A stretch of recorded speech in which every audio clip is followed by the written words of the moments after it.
جنگل همیشه محل آرامش و راحتی انسان‌ها بوده و هست. اما آیا همه جنگل‌ها این حس رو میدن؟ همشون بی خطر و امنن؟ امروز قراره با 10 تا از خطرناکترین جنگل‌ها آشنا بشیم. جنگل‌هایی که هر ماجراجویی دوست داره حداقل یک بار بهشون سر بزنه. شماره 1: جنگل خودکشی در ژاپن.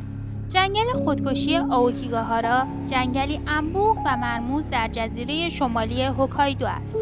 اسرارآمیز بودن جنگل باعث شده است که افسانه‌های محلی و بین‌المللی از ارواح پخش شود. تعداد دقیق خودکشی‌ها مشخص نیست، اگرچه تخمین زده می شود که سالانه بین 20 تا 100 خودکشی در جنگل اتفاق می افتد. شماره 2: جنگل مردگان. جنگل مردگان جنگلی انبوه و مرموز است که در رشته کوه سیرانووادا در کلمبیا واقع شده است. این جنگل به خاطر زیبایی شوم و صداهای عجیبی که از درختان تاریک میآید معروف است و شهرتش به داشتن ارواح خطرناک است. این جنگل نقش بسزایی در افسانه‌های محلی دارد و یکی از جن‌زده‌ترین جنگل‌های جهان محسوب می‌شود. شماره 3: جنگل خالی از سکنه. یک جنگل بزرگ و قدیمی است که در پارک ملی المپیک ایالت واشنگتن در شمال غربی اقیانوس آرام واقع شده است.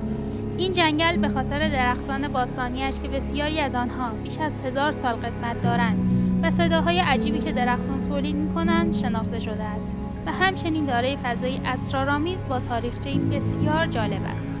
شماره 4: جنگل بارانی چیلوئه.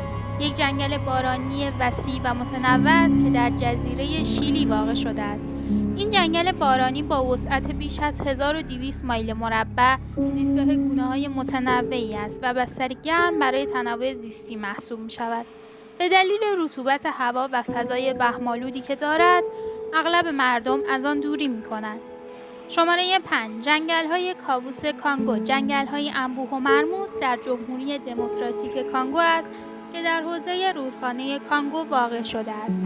فضایی مرموز و ترسناک از جمله صداهای عجیب را نیز در خود جای داده است. این موضوع در طول سالها منبع چندین داستان اساطیری بوده است.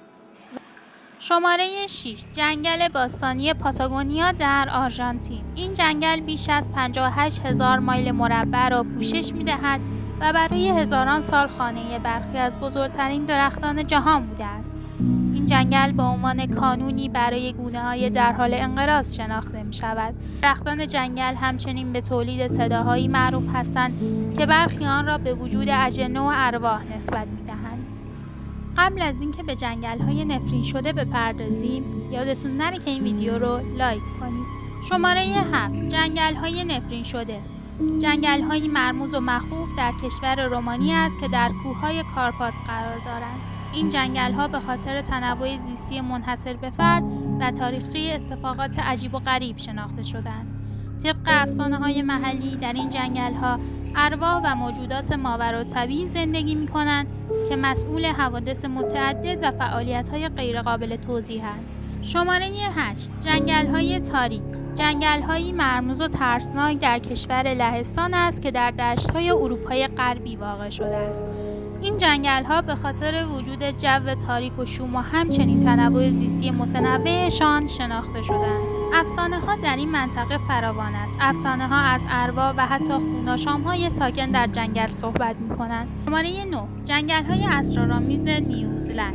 یک منظره جنگلی وسیع و ترسناک است که در چندین منطقه در سراسر کشور نیوزلند واقع شده است. این جنگل‌ها که بیش از هزاران کیلومتر مربع وسعت دارند، به خاطر تنوع گونه‌های گیاهی و جانوری و همچنین جو عجیب و غریب و ماورایی‌شان شناخته می‌شوند. مردم محلی و گردشگران به طور یکسان احساسات وهم‌آور و صداهای عجیب را هنگام سرگردانی در جنگل‌های تاریک گزارش کردند. شماره 10: جنگل جیغ. جنگل جیغ در جنوب مشهد، بخش ترقبه و روستای سربرج قرار دارد. طبق گفته‌های بومی‌های این منطقه هنگام شب صداهای وحشتناک مانند جیغ یا سوت شنیده می‌شود.